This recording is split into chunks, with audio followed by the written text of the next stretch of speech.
এদের দেখতে পাচ্ছ তোমরা এখানে, ইনি হচ্ছেন মার্টিন লুথার কিং।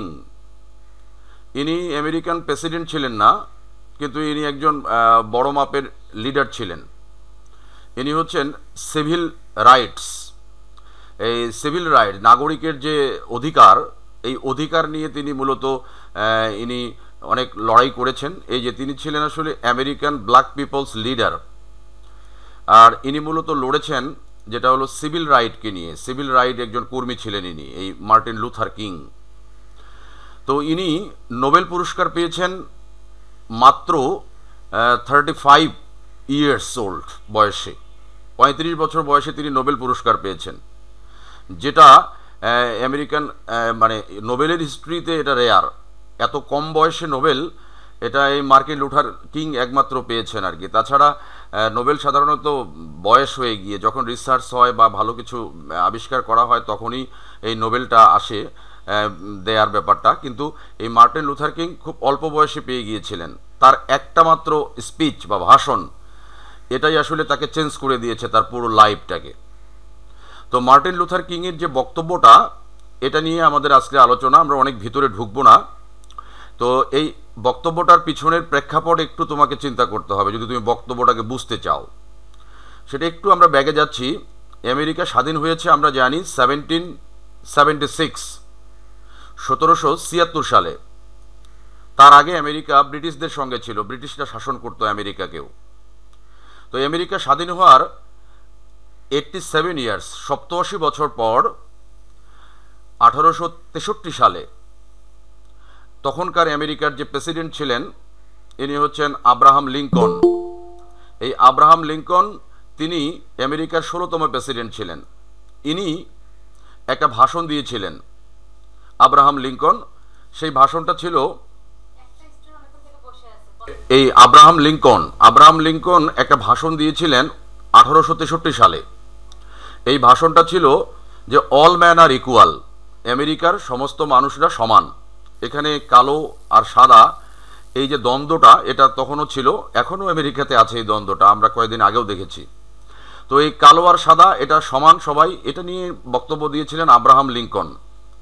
আর আব্রাহাম লিঙ্কনের মৃত্যুর পরে 100 বছর পর, এই 100 বছর পরে আব্রাহাম লিঙ্কন স্কোয়ার, যেখানে আব্রাহাম লিঙ্কন স্কোয়ার একটা করা আছে আমেরিকার এই যে ওয়াশিংটন ডিসিতে, এই ওয়াশিংটন ডিসি এই জায়গাটাতে এই ভাষণ দিয়েছিলেন 1963 সালে এসে আমাদের এই মার্টিন লুথার কিং। এই ভাষণের প্রেক্ষাপটটা হলো, ভাষণটা যখন তিনি দিয়েছিলেন সেটা ছিল 1963 সালে। তো এই 63 সালের আগে ভাষণের আগে দেখা গেছে যে আমেরিকার অনেকগুলো অঙ্গরাজ্যে এই কালো যারা আছে নিগ্রো, তাদের উপরে বিভিন্ন রকম অত্যাচার করা হয়েছিল। এই অত্যাচারের কারণে অনেককে জেলে যেতে হয়েছে। হ্যাঁ, এই তখন আন্দোলনটা একেবারে তুঙ্গে উঠে গিয়েছিল, সেটা ব্ল্যাক অ্যান্ড হোয়াইটের যে আন্দোলনটা, এটা তুঙ্গে ছিল একেবারেই। এবং সেদিন এই লিঙ্কন স্কোয়ার, যেখানে দাঁড়িয়ে ভাষণ দিচ্ছেন, আব্রাহাম লিঙ্কনের একটা মনুমেন্ট মানে স্মৃতিস্তম্ভ আছে ওখানে, ওই জায়গাটায় ভাষণ দিচ্ছিলেন এই মার্টিন লুথার কিং। তাহলে এখানে টোটালি 2.5 লক্ষ লোক, 2.5 লক্ষর উপরে লোক উপস্থিত ছিল সেদিন এই ভাষণটা শোনার জন্য। কারণ তার আগে অনেক সহিংস অবস্থা চলছিল আমেরিকাতে। তো সে কারণে নিগ্রোরা এসছে, নিগ্রোর পাশাপাশি কিন্তু সেদিন অনেক হোয়াইট পিপল এসেছিল এই আন্দোলনটাতে নিগ্রোদের মানে পক্ষে থাকার জন্য। আসলে হোয়াইট পিপলদের মধ্যে সবাই তো নিগ্রোদেরকে দাস হিসাবে, স্লেভ হিসাবে ব্যবহার করতে চায়নি, কেউ কেউ আছে মানবতা রয়েছে তাদের। তো সেক্ষেত্রে তারাও কিন্তু এই জয়েন করেছে এসে এই আমার মার্টিন লুথার কিংয়ের এই জনসভাটাতে। তো এটা হচ্ছে একটা পথসভা, এটা একটা মার্চ হচ্ছিল, মানে এটা আন্দোলন। এই আন্দোলনটা তাহলে আমেরিকান নাগরিক অধিকার কর্মী, এই আমেরিকান নাগরিক অধিকার কর্মীরা মূলত এই আন্দোলনটা ডেকেছিল। এবং এটা ব্ল্যাক পিপলদের উপরে যে নির্যাতন, তার নির্যাতনের এগেনস্টে এই আন্দোলনটা হয়েছে। আর এই আন্দোলনটাতে ভাষণ দিয়েছিলেন মার্টিন লুথার কিং। আর তার ভাষণটা ছিল, এটা হলো অহিংস আন্দোলন। তিনি অহিংস আন্দোলন করেছেন। অহিংস মিনস যেখানে রক্তপাত, হানাহানি, মারামারি এটা হবে না, কিন্তু আন্দোলন হবে। তিনি আন্দোলন হবে, সেটা কথার মাধ্যমে হবে বা অবস্থানের মাধ্যমে হবে, কিন্তু সহিংসতায় যাওয়া যাবে না। তার এই ছিল এই ভাষণের মূল মন্ত্র। আর এই মন্ত্রের কারণেই কিন্তু তিনি ভাষণ দিয়েছিলেন 63 সালে, আর তার এক বছর পরেই 1964 সালে তিনি কিন্তু নোবেল পুরস্কার পেয়েছিলেন। এটা হচ্ছে শান্তিতে নোবেল পুরস্কার পেয়েছেন। তো এটা মনে রাখবা, সালটা 1964-তে নোবেল পেলেন। আর নোবেল পাওয়ার সময় তার বয়স ছিল অনলি 35 ইয়ার্স। তিনি বেঁচেই ছিলেন অল্প দিন। এই যে দেখো, তার জন্ম হয়েছিল 1929 সালে আর মৃত্যুবরণ করেছেন 1968 সালে। তার মানে অল্প দিন বেঁচে ছিলেন তিনি, তাই না? 40 ইয়ার্স বা 39 বছর মাত্র। তো ইনি ন্যাচারাল ডেথ হয়নি এনাকে শ্যুট করা হয়েছিল, গুলি করেছিল, এনাকে ফায়ার করেছিল। তারপরে হাসপাতালে নিয়ে যাওয়ার পথেই ইনি মারা যান। তো যে জায়গাটায় ভাষণটা দিচ্ছিল আব্রাহাম লিঙ্কনের সেই স্কোয়ার, এটা মনে রাখবা, Lincoln Memorial in Washington DC. তাহলে জায়গাটা হচ্ছে লিঙ্কন মেমোরিয়াল, ওয়াশিংটন ডিসি। এই জায়গায় তিনি ভাষণটা দিচ্ছিলেন। সেখানে মোটামুটি 2.5 লক্ষ লোক এসছিল। তাহলে আমরা মোটামুটি ভাষণের প্রেক্ষাপটটা জেনে গেলাম। তার আগে কিন্তু আমেরিকাতে হানাহানি, মারামারি এগুলো চলছিল অনেক দিন ধরেই। তারই ফলে একটা পর্যায়ে গিয়ে এই ভাষণটা কিন্তু একটা পর্যায়ে গিয়ে 20th সেঞ্চুরি, এই 20th সেঞ্চুরিতে এই ভাষণটা হচ্ছে তোমার এটাকে টপ র্যাঙ্কিংয়ে রাখা হয়েছে এই ভাষণটাকে। তো এটা অনেক একটা গুরুত্বপূর্ণ ভাষণ। তাহলে আমরা এবার একটু সেই ভাষণের দিকে যাচ্ছি। এই যে দেখো, এখানে দেয়া আছে মার্টিন লুথার কিং জুনিয়র, এনার নাম। এনার ভাষণটা যেটা দিয়েছিলেন এটা আজও প্রসিদ্ধ। এটার নাম হচ্ছে আই হ্যাভ এ ড্রিম, আমার স্বপ্ন আছে একটা। এই ভাষণের শিরোনাম এটাই। তাহলে এটার তারিখটা এই যে দেয়া আছে এখানে, delivered 28 August 1963 at the Lincoln Memorial, Washington DC. এগুলো ব্রিফ কোশ্চেনের জন্য তোমাদের দরকার পড়বে। তাহলে আমরা ভাষণটা শুনতে যাই। এবার ভাষণটা পড়বো একটু। এটাই টেক্সট আমাদের আজকের। টেক্সটটা আমরা এখানে পড়ে নিই। তাহলে এখানে বলা, টেক্সটটা ছোট, আমি ছোট করে দিয়েছি টেক্সট, অল্প একটু আছে, আজকেই পড়ে ফেলবো আমরা সুন্দরভাবে। একটু ধৈর্য সহকারে শোনো।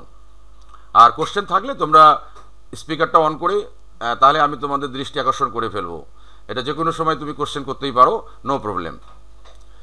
তাহলে এখানে বলা আছে, শুরুটা দেখো, I am happy to join with you today in what will go down in history as the greatest demonstration for freedom in the history of our nation. তাহলে প্রথমেই উনি কৃতজ্ঞ, বলছে আজকে আমি অনেক খুশি, আনন্দিত আমি, এই একটা ঐতিহাসিক যে লোকের সমাগম, ডেমনস্ট্রেশন, প্রদর্শন, 2.5 লক্ষ লোক। বলছে এতগুলো লোক স্বাধীনতার পক্ষে এসছে, আর এই ভাষণে এখানে আমি ভাষণ দিতে পেরে বা আমি আসতে পেরে, জয়েন করতে পেরে আমি নিজেকে আমি খুব খুশি মনে করছি। বলছে এটা আমাদের ইতিহাসের মধ্যে ইতিহাস হয়ে থাকবে। স্বাধীনতার জন্য এতগুলো লোক একসঙ্গে জড়ো হয়েছে, 2.5 লক্ষ মানুষ। তারপরে কি বলছে দেখো, মূল ভাষণ শুরু হচ্ছে। বলছে 5 score years ago a great American in whose symbolic shadow we stand today signed the Emancipation Proclamation. This momentous decree came as a great beacon light of hope to millions of Negro slaves who had been seared in the flames of withering injustice. তাহলে প্রথমেই তিনি কিন্তু এখানে ভাষণটাতে দুটো part আছে।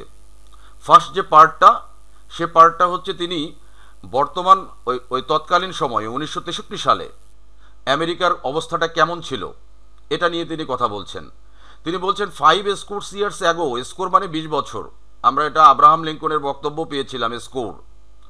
তাহলে 20 বছর score মানে, তাহলে 5 স্কোর, তার মানে 100 বছর। বলছে 100 বছর আগে এই আমাদের একজন বিখ্যাত আমেরিকান ফিগার, মানে আব্রাহাম লিঙ্কনের কথা বলছে, যে তিনি এখানে এসে একটা ভাষণ দিয়েছিলেন। এই ভাষণটা ছিল কেমন? এটা হচ্ছে ইমানসিপেশন, মুক্তি, দাস থেকে মুক্তি, দাস প্রথা এর প্রোক্লেমেশন মানে ঘোষণা। তাহলে দাস প্রথা মুক্তির একটা ঘোষণা দিয়েছিলেন আব্রাহাম লিঙ্কন। এবং অনেকগুলো দাসকে মুক্ত করে দেওয়া হয়েছিল তার ওই ভাষণের পরে। যে ভাষণটা, এটা হচ্ছে বেকন লাইট, আশার আলো। এটা মিলিয়নস অফ নিগ্রো, লক্ষ লক্ষ নিগ্রো মানুষ যাদের গায়ের রং কালো, এই স্লেভ যারা দাস ছিল আমেরিকাতে, সাদা মানুষদের দাস, হোয়াইট পিপলের দাস। তো তারা দীর্ঘদিন ধরে এই যে ইনজাস্টিস, হ্যাঁ, অবিচার তাদের উপরে হয়ে আসছিল, অবিচার।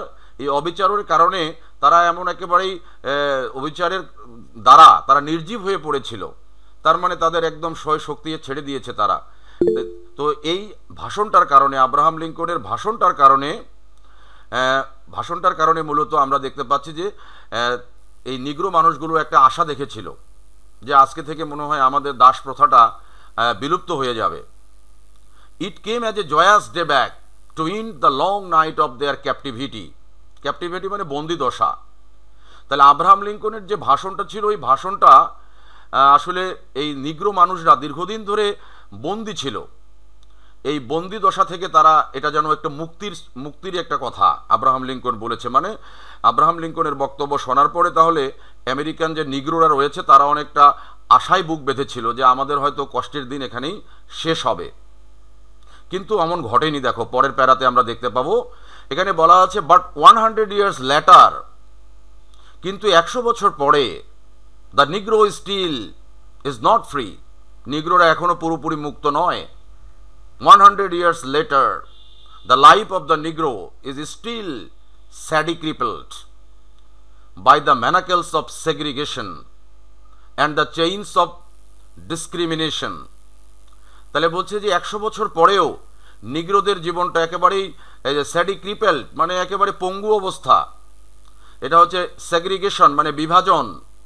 এই যে সাদা আর কালোর যে বিভাজন, এই বিভাজনের কারণে, এই বিভাজনের চেইনে, হ্যাঁ, তারা একেবারে আটকা পড়ে গেছে। আটকা পড়ে যাওয়ার কারণে 100 বছর পরেও কিন্তু তারা আসলেই যে ফলাফলটা আসার কথা ছিল সেটা পায়নি তারা, বা আসেনি। কারণ তখন আমেরিকাতে এমন ছিল যে বাসের মধ্যে হোয়াইট পিপল সিট থাকতো, নিগ্রো যদি বসে থাকতো, হোয়াইট পিপল ঢুকেছে বাসের ভিতরে, নিগ্রোকে সিটটা ছেড়ে দিতে হবে। হ্যাঁ, এরকম একটা কন্ডিশন ছিল ওই সময়টাতে। নিগ্রোদেরকে স্লেভ হিসাবে, দাস হিসাবে দেখা হতো। এখন অনেকটা ঠিক হয়ে গেছে, 80% বা 90%, কিন্তু এখনও আছে কিছুটা। তারপরে কি বললো দেখো, 100 years later, 100 বছর পরে, the নিগ্রো lives in a lonely island of poverty in the midst of A vast ocean of material prosperity. বলছে 100 বছর পরে নিগ্রোরা এখনও একটা নির্জন দারিদ্র পীড়িত দ্বীপের মধ্যে বসবাস করছে। অথচ দেখো বলছে এখানে যে vast ocean of material prosperity, আমেরিকায় প্রচুর উন্নতি হচ্ছে, কিন্তু নিগ্রোরা, শুধুমাত্র নিগ্রোরা এই উন্নতিটার অংশীদার হতে পারছে না। তারা এখনও দারিদ্র সীমানার নিচেই বসবাস করছে। তারা একটা দ্বীপের মধ্যে বসবাস করছে, যেন যেখানে দারিদ্রতা, অভাব, অনটন এগুলো। বাট পুরো আমেরিকার চিত্র কিন্তু আলাদা। পুরো আমেরিকা অনেক ডেভেলপড হয়ে গেছে তখন। তারপরে কি বললো দেখো, 100 years later, the Negro is still languished in the corners of American society and finds himself an exile in his own land. তাহলে 100 বছর পরে আজকেও নিগ্রোরা ল্যাঙ্গুইস্ট, মানে হতাশ। তারা হতাশ হয়ে তারা কি করছে, তারা আমেরিকার একটা কর্নারে বসবাস করে এবং তারা নিজেকে মনে করে যে আমরা আমাদের নিজের মাতৃভূমিতেই আমরা এক্সাইল, মানে আমরা বনবাস। তারাও আমেরিকান মানুষ, আমেরিকাতেই জন্মগ্রহণ করেছে, কিন্তু আমেরিকার সুযোগ সুবিধাগুলো তাদের জন্য নেই। তাহলে এবার অভিযোগ করলো অনেক, দুটো প্যারায় আমরা দেখলাম মার্টিন লুথার কিং তৎকালীন যে প্রেক্ষাপটটা, এই প্রেক্ষাপটটার বর্ণনা দিচ্ছেন। এখনও কিন্তু প্রেক্ষাপটের বর্ণনা শেষ হয়নি, তার অভিযোগ এখনও আছে, আর তিনি স্বপ্ন দেখবেন একটু পরে। তারপরে বলছে, we all have come to this hallowed spot to remind America of the fierce urgency of now. Hallowed মানে পবিত্র। বলছে আমরা সবাই এই যে পবিত্র জায়গা, যেটাকে বোঝাচ্ছে ওয়াশিংটন, ওই যে স্কোয়ার, তোমার ইয়েটা আব্রাহাম লিঙ্কনের এই যে লিঙ্কন মেমোরিয়াল, ওয়াশিংটন ডিসি, এই জায়গাটাকে বোঝাচ্ছে যে এটা একটা পবিত্র জায়গা। এখানে আমরা সবাই এসছি আজকে আমেরিকাকে একটা জিনিস স্মরণ করিয়ে দিতে এসছি। সেটা কি দেখো, this is no time to engage in the luxury of cooling up or to take the tranquilizing drug of gradualism. বলছে এখন আমেরিকা যে রিল্যাক্স বা লাক্সারি জীবনযাপন করছে আরাম আয়েশের মধ্যে, এই যে ট্রাঙ্কুইলাইজিং প্রশান্তি, এটা বলছে ড্রাগ গ্রহণ করে তারা প্রশান্তি ধীরে ধীরে এইরকম তারা লাইভ লিড করছে মজার, আসলে এটা কিন্তু এরকম সময় নয়। এটা স্মরণ করাই দিচ্ছে, মানে হোয়াইট পিপলদেরকে বলছে আব্রাহাম লিঙ্কন, বলছে মার্টিন লুথার কিং। বলছে now is the time to make Real the promises of democracy. বলছে ডেমোক্রেসি, গণতন্ত্রর যে প্রমিসগুলো, যে কথাগুলো বলা হয়েছে, যেটা বলেছে আব্রাহাম লিঙ্কন বলেছিল 100 বছর আগে, হ্যাঁ, সেগুলো এখন বাস্তবায়ন করতে হবে, শুধু কথার মধ্যে রাখলে হবে না। Now is the time to rise from the dark and desolate valley of segregation to the sunlit path of racial justice. বলছে এখন হলো সময়, যে সময়টা হচ্ছে সেগ্রিগেশন, বিভাজন, এই বিভাজনের যে নীতি, এই বিভাজনের নীতি থেকে বেরিয়ে এসে এখন জাস্টিস, রেসিয়াল জাস্টিস, মানে এই যে বর্ণ বৈষম্য, রেসিয়াল, এই বর্ণ বৈষম্য থেকে বেরিয়ে এসে এখন জাস্টিস আনতে হবে। এই যে সানলিট মানে সূর্যের আলো, অর্থাৎ আলোকিত রাস্তায় যেতে হবে এখন আমেরিকাকে, এই সে অভিযোগ করে এগুলো কথা বলছে। Now is the time to lift our nation from the quicksands of racial injustice. এখনই সময় আমাদের এই জাতিটাকে, আমেরিকান জাতিটাকে, তাহলে রেসিয়াল ইনজাস্টিস, এই যে বর্ণবাদী অবিচার, এখান থেকে বের করতে হবে তাড়াতাড়ি। To the solid rock of brotherhood, বলছে যে তাহলে ভ্রাতৃত্বের বন্ধনে আসতে হবে, ভ্রাতৃত্বের সিস্টেমে আমাদেরকে আগাতে হবে। Now is the time to make justice a reality for all of God's children. বলছে এখনই সময়, এই খোদার যে সন্তানরা আছে, খোদার সৃষ্টি, সেটা কালো মানুষ হোক আর সাদা মানুষ হোক, উই আর ইকুয়াল। তো এই খোদার সৃষ্টিটাকে এখন, খোদার সৃষ্টির উপরে এখন ন্যায় বিচার দিতে হবে, এটাই সময়। তারপরে কি বলছে দেখো, and there will be neither rest nor tranquillity in America until the Negro is granted his citizenship rights. বলছে নিগ্রোরা, কালো মানুষরা যতদিন পর্যন্ত তাদের নাগরিক অধিকারগুলো পাবে না, ততদিন পর্যন্ত আমেরিকায় শান্তি প্রশান্তি এটা আসবে না। এবং তিনি হোয়াইট পিপলদেরকেও শান্তি প্রশান্তি করার জন্য বারণ করলেন, যে আগে অধিকার দাও নিগ্রোদেরকেও, আমরা সবাই সমান হই, আমরাও জন্মেছি এই আমেরিকাতে, তাহলে আমরা কেন ডিপ্রেসড হব। তারপরে কি বললো দেখো, we must forever conduct our struggle. অনেক গুরুত্বপূর্ণ কথা বলেছে, এই কথাটার কারণেই তিনি নোবেল পেয়েছেন, এই প্যারাটার কারণে। এখানে বলা হয়েছে we must forever conduct our struggle on the high plane of dignity and discipline. বলছে আমাদের এই যে লড়াই, স্ট্রাগল, এই স্ট্রাগলটাকে আমরা কি করব, ডিগনিটি, মর্যাদা, ডিসিপ্লিন, নিয়মাবর্তিতার মাধ্যমে আমরা এই আন্দোলনটাকে একেবারে তুঙ্গে নিয়ে যাব, আন্দোলনটাকে অনেক উপরে নিয়ে যাব, আন্দোলনটার বাস্তবায়ন করব, কিন্তু সেখানে অবশ্যই ডিগনিটি থাকবে, মর্যাদা থাকবে, ডিসিপ্লিন থাকবে, নিয়মাবর্তিতা থাকবে। অর্থাৎ তিনি এই যে ফিজিক্যাল যে মারামারি, গন্ডগোল, গাড়ি ভাঙাভাঙি বা এই জাতীয় ব্যাপারগুলো থেকে কিন্তু দূরে চলে গেলেন। তিনি বললেন আমাদের আন্দোলন চলবে, কিন্তু আন্দোলনটা হবে নিয়মাবর্তিতার সঙ্গে। এটা মহাত্মা গান্ধী যেটা করেছিলেন ইন্ডিয়ায়, যে মন্ত্র, হ্যাঁ, অহিংস রাজনীতি।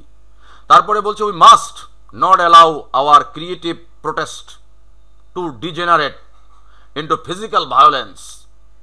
বলছে আমাদের যে মহৎ আন্দোলন, এই আন্দোলনটাকে আমরা যদি এখন এই ফিজিক্যাল ভায়োলেন্স, শারীরিক যে মারামারি, হানাহানি, এইদিকে আমরা নিয়ে যাই, তাহলে আমাদের মেইন লক্ষ্য নষ্ট হয়ে যাবে। আমাদেরকে তাহলে এই ভায়োলেন্সের দিকে যাওয়া যাবে না, ফিজিক্যাল ভায়োলেন্সে।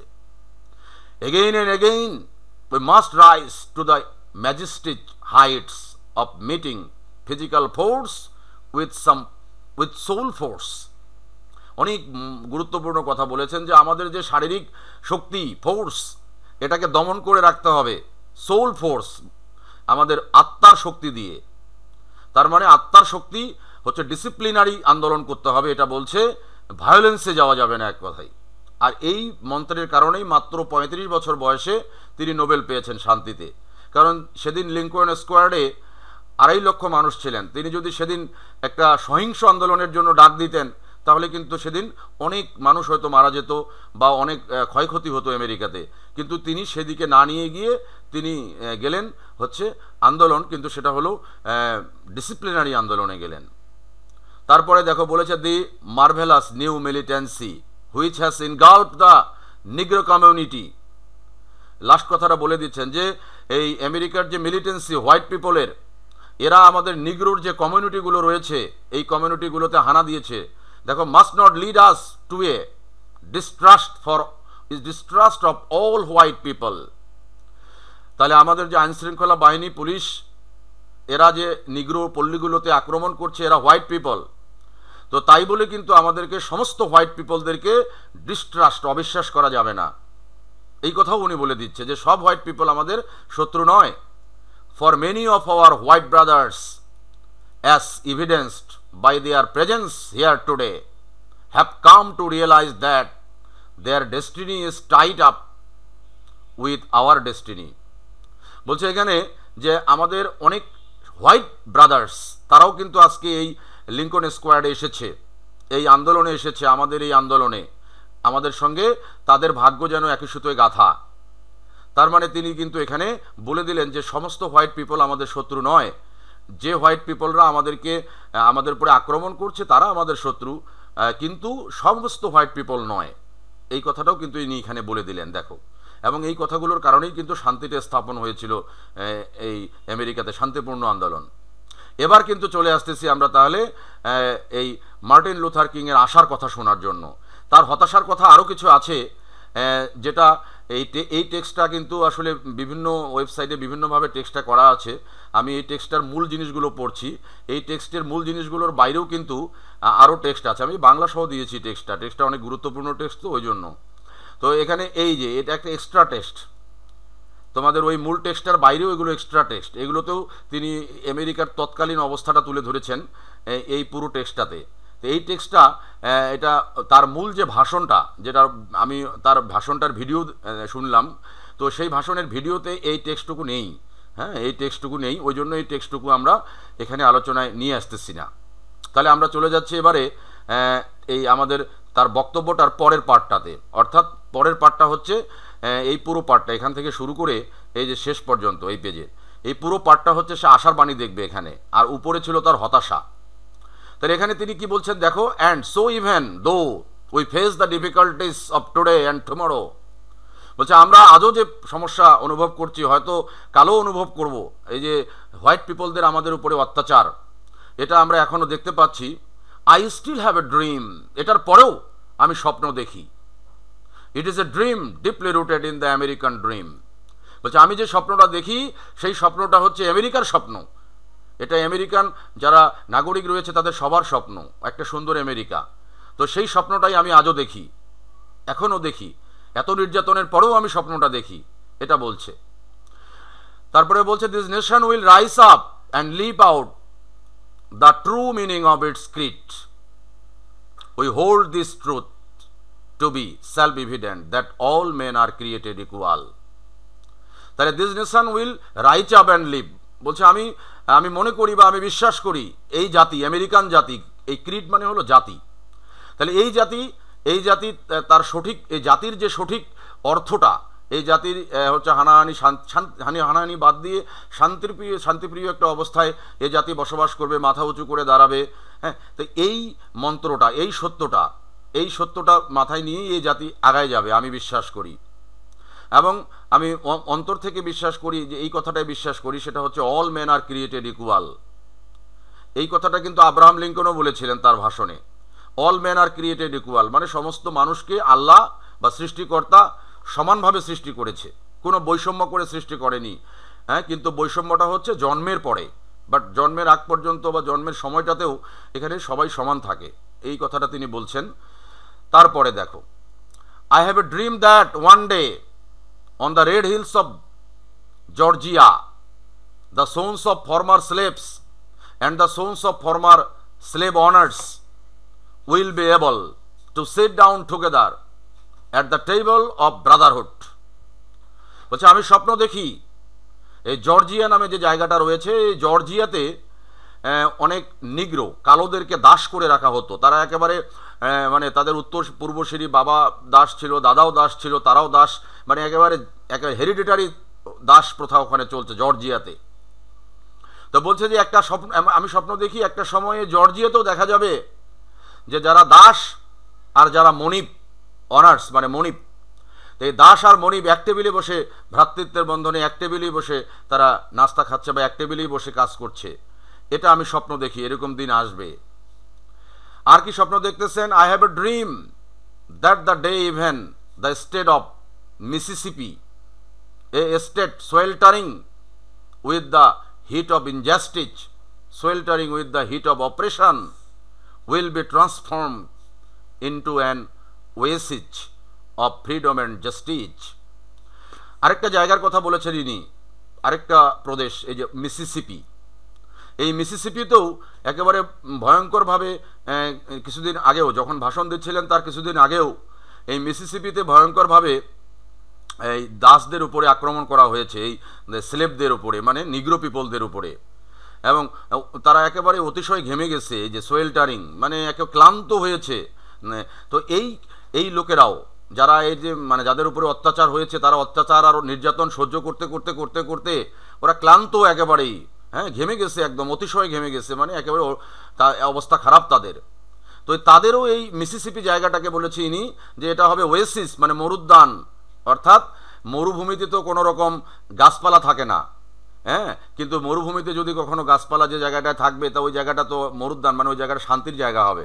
তো তিনি মিসিসিপিকে বলছেন যে এটা একসময় মরুদ্যান হবে, অর্থাৎ এই নিগ্রোদের জন্য শান্তির জায়গা হবে একটা সময়। আমি এই স্বপ্ন দেখি যেখানে জাস্টিস থাকবে, ন্যায় বিচার থাকবে। তাহলে দুটো জায়গার কথা বললো, একটা জর্জিয়া, অনেকগুলো জায়গার কথা ইনি বলবেন এই ভাষণে। তাহলে একটা জর্জিয়া, এখানেও নিগ্রোদের উপরে অত্যাচার হয়েছে অনেক, মিসিসিপি আরেকটা জায়গা। তো দুটো নিয়েই তিনি স্বপ্ন দেখলেন। তারপরে কি বললেন দেখো, অল্প একটু আছে টেক্সট, আর সময় লাগবে না, পড়ে নিয়ে গ্রামারে যাবো এখন। তাহলে এবারে বলা আছে, আজকে অনেক নতুন নতুন মানুষ আসতেছে আমাদের, হ্যাঁ, অসুবিধে নেই, ওদেরকে আমরা একটু স্বাগত জানাবো ক্লাসটার পরে ইনশাল্লাহ। ফরিদ, হ্যাঁ, শেখ ফরিদকে দেখলাম, ক্লাস করো, পরে কথা হবে ফরিদ। এবার বলেছে তাহলে I have a dream that my 4 little children. এই আমাদের জানি যে মার্টিন লুথার কিং এর 4টা সন্তান ছিলেন, 2 মেয়ে 2 ছেলে। এই সন্তানগুলোর নাম আমি এখানে দিয়ে দিয়েছি। এই সন্তানগুলোর নামটা মুখস্থ করতে হবে, এটা তোমাদের ব্রিফ কোশ্চেনের জন্য লাগবে। হ্যাঁ, 4টা সন্তান ছিলেন, 2 ছেলে 2 মেয়ে। তো এবার বলেছেন ইনি, I have a dream that my 4 children will one day live in a nation where they will not be just by the colour of their skin but by the content of their character. I have a dream today. আবেগের কথা বলেছেন যে আমার 4টা সন্তান, এই 4টা সন্তান একটা সময় আসবে আমেরিকায় যে 4টা সন্তান যখন তারা বিচার পাবে কালো সাদা, এই রঙের কারণে নয়, তাদের কাজের কারণে। তাদের কাজ যদি ভালো হয় তাদেরকে আমেরিকা মূল্যায়ন করবে, তাদের কাজের উপরে মূল্যায়ন আসবে, কিন্তু ব্ল্যাক কে আর কে হোয়াইট এই জিনিসটা থাকবে না, বৈষম্যটা। তাহলে এটা অনেক আবেগের কথা বলেছেন, তার পার্সোনাল 4টা সন্তানের বক্তব্য তিনি দিয়েছেন এই ভাষণের মধ্যে, হ্যাঁ, এটা অনেক আবেগের কথা আর কি। তারপরে বলেছেন I have a dream that one day down in Alabama with its vicious racists, with its governor having his lips dropping with the words of interposition and nullification. এখানে অনেক তথ্য দিয়েছেন, এটা গুরুত্বপূর্ণ। আমরা আগে 2 জায়গা দেখেছি, 2 জায়গাতে অত্যাচার হতো, সবচেয়ে বেশি নিগ্রোদের উপরে অত্যাচার হতো এই অ্যালাবামা, এই জায়গাটাতে। অ্যালাবামায় যে গভর্নর ছিলেন, আমেরিকান গভর্নর, তেনার তত্ত্বাবধানেই এই অ্যালাবামাতে এই তোমার নিগ্রো মানুষদের উপরে ভীষণ অত্যাচার হতো। এই যে ভিসিয়াস রেসিস্ট, এর বাংলা হচ্ছে দুষ্ট বর্ণবাদী, মানে একেবারেই বর্ণবাদীদের মধ্যে একদম ঘৃণ্য যেনাদের মন মানসিকতা ছিল। তো এই যে অ্যালাবামা, এই অ্যালাবামাতেও তাহলে তিনি বলছেন যে একদিন কিন্তু কি হবে অ্যালাবামাতেও। পরের লাইনে দেখো বলা আছে, one day right there in Alabama little black boys and black girls will be able to join hands with little white boys and girls as sisters and brothers. I have a dream today. তিনি বললেন আমি স্বপ্ন দেখি যে Alabama, যেখানে খুব বেশি করে অত্যাচার হয়েছে নিগ্রোর উপরে, সেই অ্যালাবামাতেও একদিন এই ছোট ছোট বাচ্চারা, কালো আর সাদা, এরা একদিন ভাই বোনের মতো হাত ধরে ঘুরে বেড়াবে একজন আরেকজনের, কোনো ডিফারেন্স থাকবে না ব্ল্যাক অ্যান্ড হোয়াইটের মধ্যে। আমি এই স্বপ্ন দেখি। তাহলে যখন তিনি বক্তব্যটা দিচ্ছেন তখনকার কিন্তু প্রেক্ষাপট ছিল অন্যরকম। অথচ তিনি তখনও স্বপ্ন দেখতেছেন, আর তার সেই স্বপ্নটা কিন্তু আজকে বাস্তবায়ন হয়েছে। এখন এই অ্যালাবামাতে গেলে দেখা যাবে যে ওখানে স্কুলের মধ্যে কে ব্ল্যাক কে হোয়াইট এই ডিফারেন্সটা আর নেই, তারা all are friends, all are brothers and sisters. এখন কিন্তু ওরকম পরিবেশ এটা চলে এসছে। তাহলে তিনি যে স্বপ্নটা দেখেছিলেন সেই স্বপ্নটা এখন বাস্তবায়ন হয়েছে। তাহলে আমরা তিনটে জায়গা দেখলাম মোটামুটি যেখানে নিগ্রোদের উপরে অত্যাচার হয়েছে বেশি করে। একটা জর্জিয়া, একটা মিসিসিপি, আরেকটা হচ্ছে তোমার অ্যালাবামা। এই তিনটার মধ্যে সবচেয়ে বেশি হয়েছে অ্যালাবামাতে। তারপরে কি বললো দেখো, I have a dream that one day every valley shall be exalted and every hill and mountain shall be made low. The rough places will be made plain and the crooked places will be made straight. And the glory of the Lord shall be revealed and all flesh shall see it together. তাহলে এখানে বলতেছে যে আমি স্বপ্ন দেখি যে একদিন এই যে আমাদের ভ্যালি মানে যেখানে নিগ্রোরা বসবাস করে সেখান থেকে সেটা একদম এক্সল্টেড হবে, উন্নত হয়ে যাবে। হ্যাঁ, এবং every hill and mountain shall be made low. বলছে এই যে কালো আর সাদার যে বৈষম্যের মাউন্টেইন, এখানে মাউন্টেইন আর হিল বলতে কিন্তু প্রাকৃতিক মাউন্টেইন হিলকে বোঝানো হচ্ছে না, পাহাড় আর পর্বত এটা উঁচু হয়। তো তিনি বোঝাচ্ছেন যে কালো আর সাদার যে বৈষম্য, এটার যে উচ্চতা এটা কমে আসবে, অর্থাৎ কালো আর সাদার কোনো পার্থক্য থাকবে না। The rough places will be made plain, যেগুলো ওই যে আঁকা বাঁকা মানে রাফ প্লেসেস মানে গর্ত বা সমান উঁচু নিচু জায়গা, এগুলো সমান হয়ে যাবে, মানে অর্থাৎ আর কোনো বৈষম্য থাকবে না। অ্যান্ড দ্য ক্রক মানে আঁকা বাঁকা, crooked places will be made straight, আর আঁকা বাঁকা রাস্তাগুলো সোজা হয়ে যাবে, তার মানে আর কোনো রকম বৈষম্য থাকবে না। And the glory of the God or Lord shall be revealed, এবং লর্ড মানে খোদা বলতে পারি, বা আমেরিকান যে শাসন ব্যবস্থা সেটাকেও আমরা ধরতে পারি এখানে।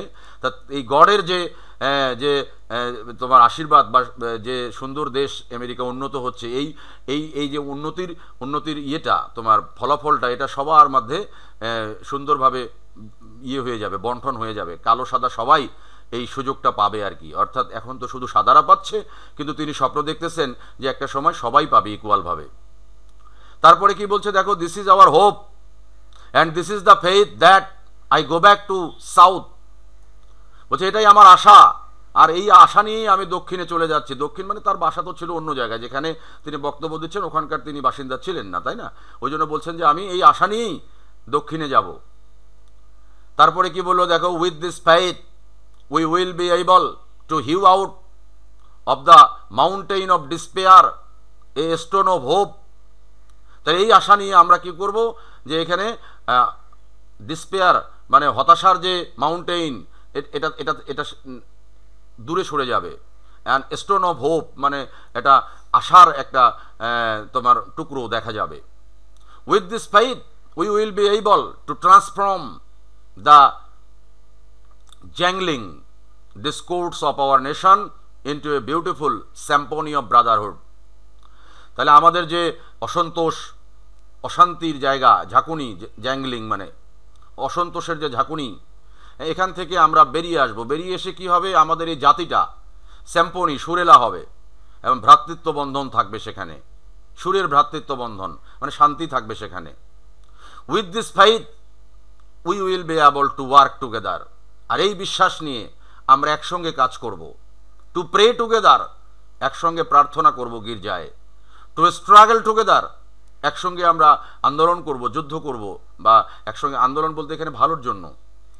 To go to jail together, বলছে একসঙ্গে আমরা জেলেও যেতে পারি এই বিশ্বাস নিয়ে। To stand up for freedom together knowing that we will be free one day.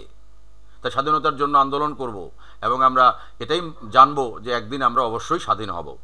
তারা তো আমেরিকা স্বাধীন হয়েছে ৭৬-এ ১৭০০, কিন্তু নিগ্রোরা স্বাধীন হয়নি। এটা হচ্ছে আমাদের মার্টিন লুথার কিং এর কথা যে নিগ্রোরাও একদিন স্বাধীন হবে। তাই নিগ্রোদের স্বাধীনতা চাচ্ছে কিন্তু তিনি। And this will be the day when all of God's children will be able to sing with new meaning. তাহলে খোদার সমস্ত সৃষ্টি কালো সাদা সবাই একই সুরে একইভাবে নতুন জিনিসের জন্য গান গাইতে পারবে।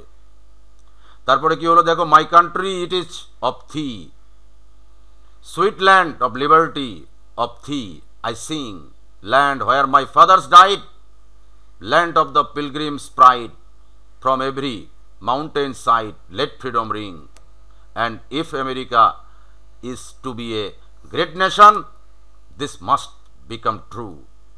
বলছে আমেরিকা যদি একটা গ্রেট নেশন মানে একেবারে সেই মহৎ জাতি হতে চায়, তাহলে অবশ্যই আমেরিকাকে একসঙ্গে স্বাধীনতার গান গাইতে হবে। সেখানে কোনো রকম ইয়ে থাকবে না আর কি, কালো সাদার কোনো বৈষম্য সেখানে দেখা যাবে না।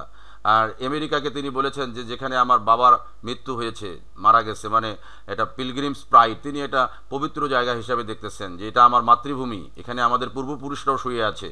তাহলে এই দেশটাকে বা এই জাতিটাকে, আমেরিকান জাতিটাকে মাথা উঁচু করে দাঁড়াতে হলে অবশ্যই তাকে এই একসঙ্গে থাকতে হবে, কাজ করতে হবে। এবার তিনি একটা গানের মতো বলছেন আর কি, and so let freedom ring from the prodigious hill tops of New Hampshire, এর জায়গার নাম বলেছেন যে এবার তাহলে নিউ হ্যাম্পশায়ার থেকে স্বাধীনতার গান বেজে উঠুক। তারপরে বলছেন let's freedom ring from the mighty mountains of new York, বলছে নিউ ইয়র্কের উঁচু উঁচু যে পাহাড় আছে সেখান থেকে স্বাধীনতার গান ভেসে আসুক, জায়গাগুলোর নাম বলছেন আর কি, তার অঙ্গরাজ্যগুলো আমেরিকার। Let's freedom ring from the heightening Alleghenies of Pennsylvania, জায়গার নাম আরেকটা, পেনসিলভেনিয়ার আলোকিত সেই জায়গাগুলো থেকেও স্বাধীনতার গান ভেসে আসুক।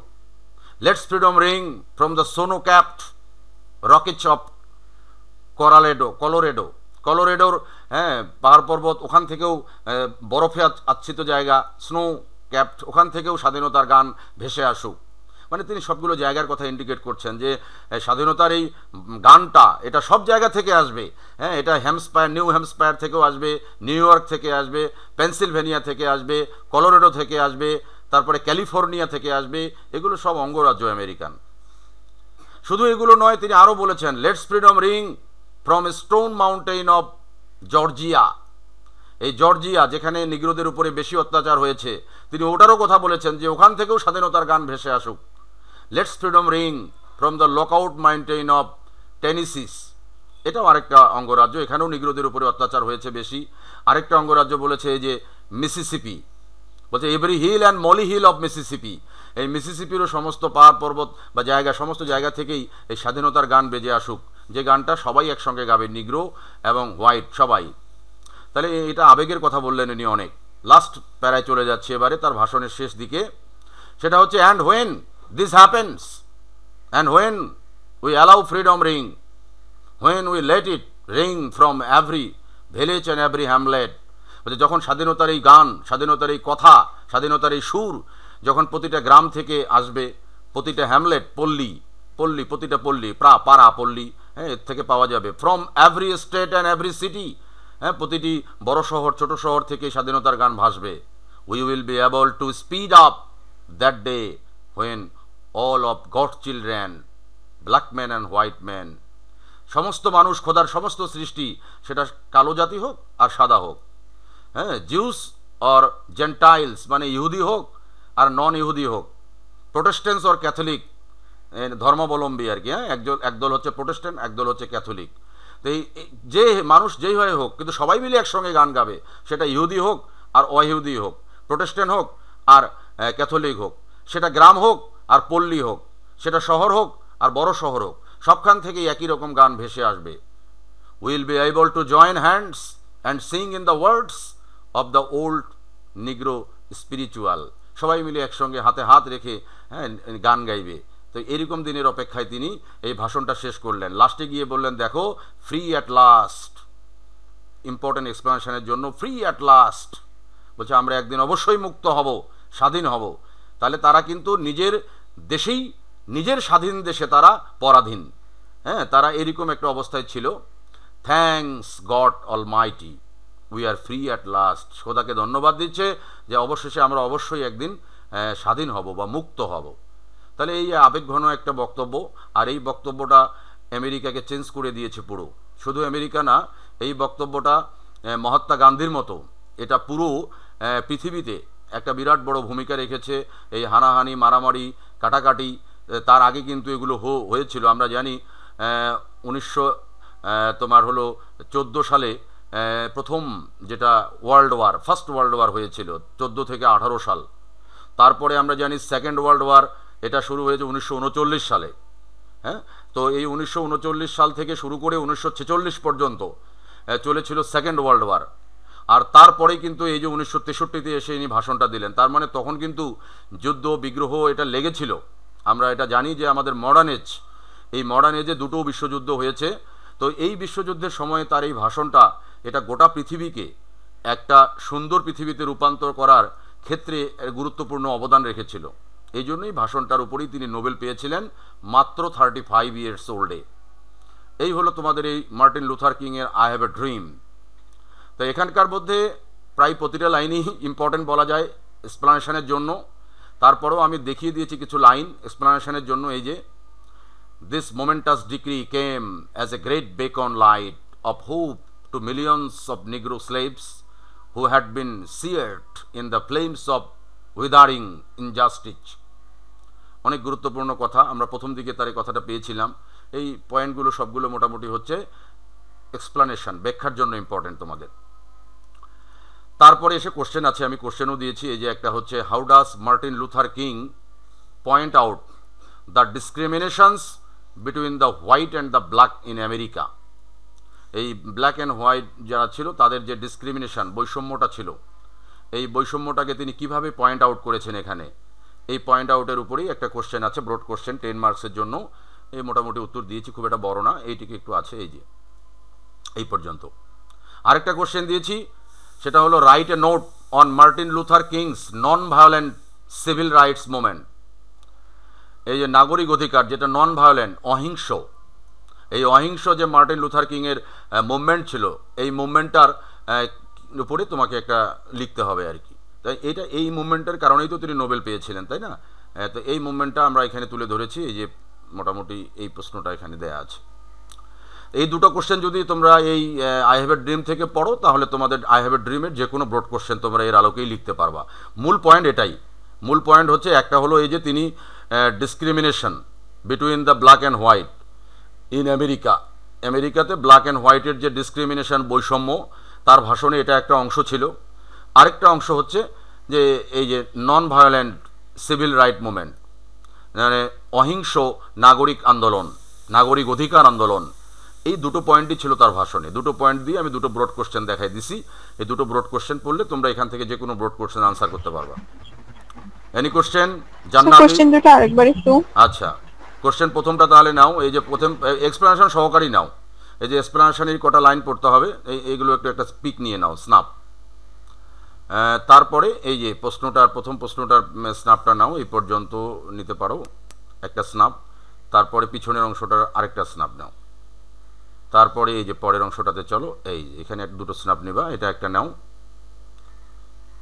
তারপরে এই যে আরেকটা পার্ট দেখাই দিচ্ছি, পিছনের পার্টটা, হ্যাঁ এটার উপরে আরেকটা স্নাপ নাও, তাহলে তোমাদের জন্য এনাফ। আর এই ভাষণটাকে যারা আরও পড়তে চাও, বুঝতে চাও, তাদের জন্য রাস্তা আছে। এই যে বাংলায় আমি ভাষণটা দিয়ে দিয়েছি, বাংলায় গুগলে আমি ট্রান্সলেট করে এই ভাষণটা তোমাদের জন্য সহজ করে দিয়েছি, যে তোমরা যদি পড়তে চাও যারা, এটা বিরাট বড় একটা জিনিস ভাষণটা। তো এই যে বাংলায়ও দেওয়া আছে, চাইলে তোমরা এখান থেকে বাংলাটাও দেখে নিতে পারো। এই তো। আর এই যে পরের যে অংশটা, এটা এক্সট্রা, এই এক্সট্রা টেক্সটটা তোমাদের না পড়লেও চলবে। এক্সট্রা টেক্সটটা আমি ওই জন্য এটাকে আলাদা করে রেখে দিয়েছি। It is less important. এই তোমাদের এই আই হ্যাভ এ ড্রিম